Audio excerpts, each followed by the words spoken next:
আসসালামু আলাইকুম ওরহমতুল্লাহি ওয়াবারাকাতুহ। প্রিয় ভাই ও বোনেরা, আজ আমি তোমাদের শোনাব এক বাস্তব ধর্মী গল্প, একজন গরিব কিন্তু ইমানদার মানুষের জীবনের কাহিনী।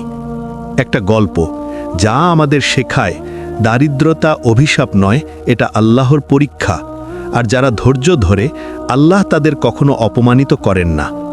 গ্রামের নাম বেতগাছি। নদীর ধারে ছোট্ট একটা গ্রাম। ধান ক্ষেত, খেজুর গাছ আর মসজিদের আজানের ধ্বনি। এই গ্রামেই থাকতেন আব্দুল কাদের। বয়স ৩৫, পেশা দিনমজুর। ঘরে স্ত্রী ও ২ সন্তান। তার কাছে প্রতিদিনের রুটি জোগাড় করাটাই ছিল যুদ্ধের মতো। তবুও কাদের সাহেবের মুখে সব সময় হাসি। লোকেরা জিজ্ঞেস করত, কাদের, তুই এত কষ্টে থেকেও হাসিস কিভাবে? তিনি বলতেন, হাসি রাখি না ভাই, আল্লাহর প্রতি বিশ্বাস রাখি। একদিন হঠাৎ গ্রামের ক্ষেতের মালিক কাজ বন্ধ করে দিল।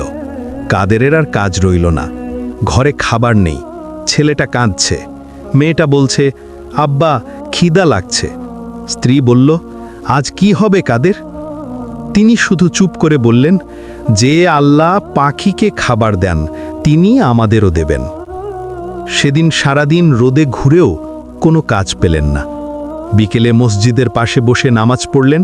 চোখ বুজে বললেন, হে আল্লাহ, তুমি তো প্রতিশ্রুতি দিয়েছ ধৈর্যশীলদের সাথে তুমি আছো। আমি তোমার উপর ভরসা রাখি, তুমি জানো আমার অবস্থা।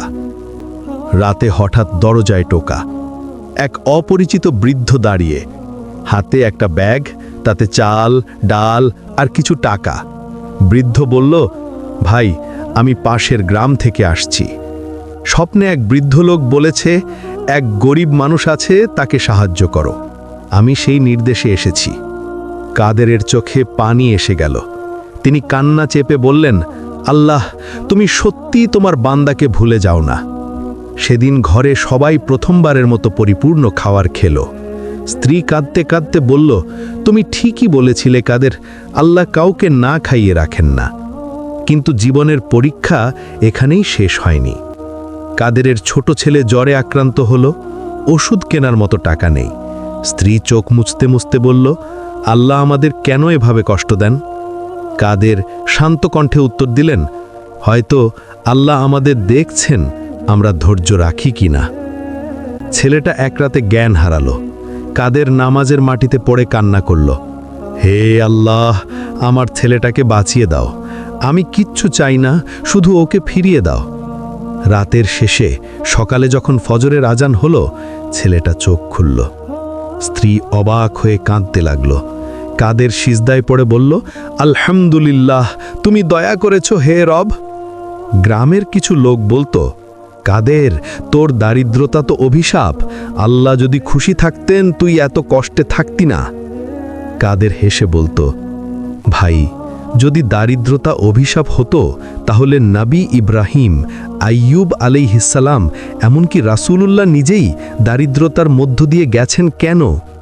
দারিদ্রতা যদি অভিশাপ হতো তাহলে আল্লাহ তাদেরকে দিতেন না। তিনি বলতেন, আল্লাহ যাকে ভালোবাসেন তাকে পরীক্ষা দেন।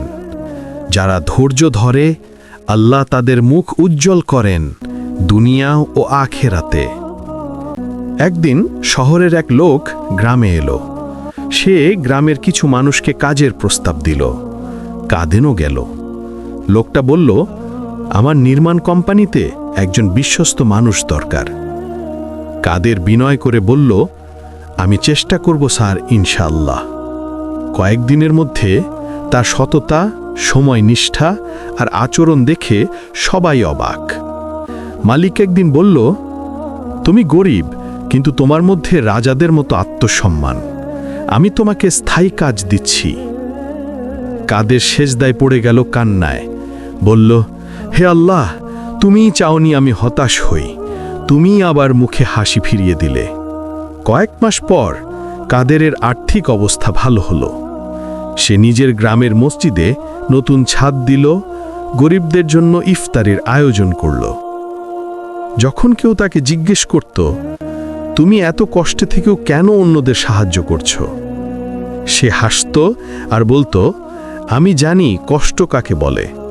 আমি জানি এক মুঠো চাল না থাকা কেমন লাগে, যে কষ্ট আমি পেয়েছি তা যেন আর কেউ না পায়।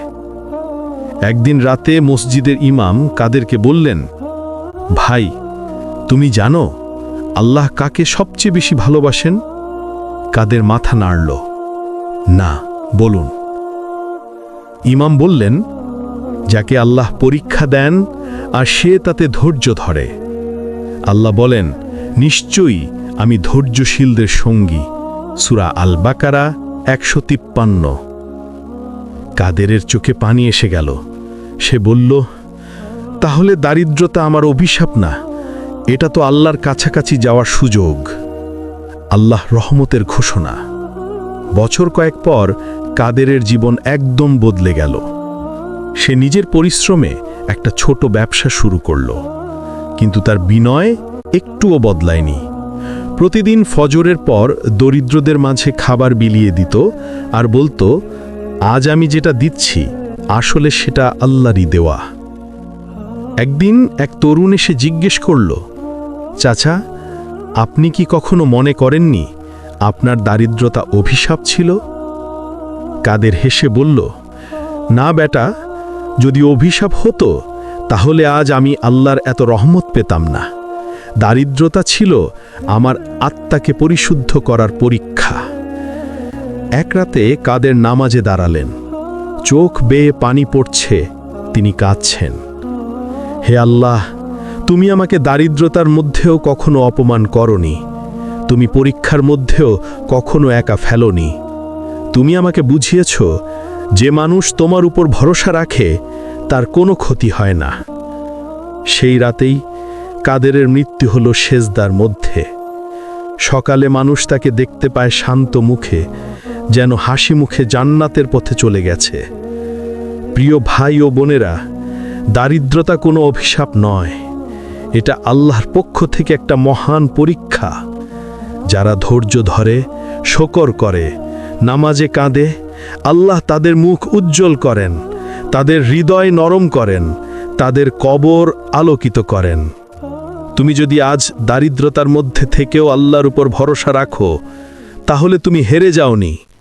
তুমি সেই মানুষদের একজন যাদের জন্য আল্লাহ বলেন, নিশ্চয়ই আমি ধৈর্যশীলদের বিনা হিসাবেই প্রতিদান দিব। সূরা আজ-জুমার 10।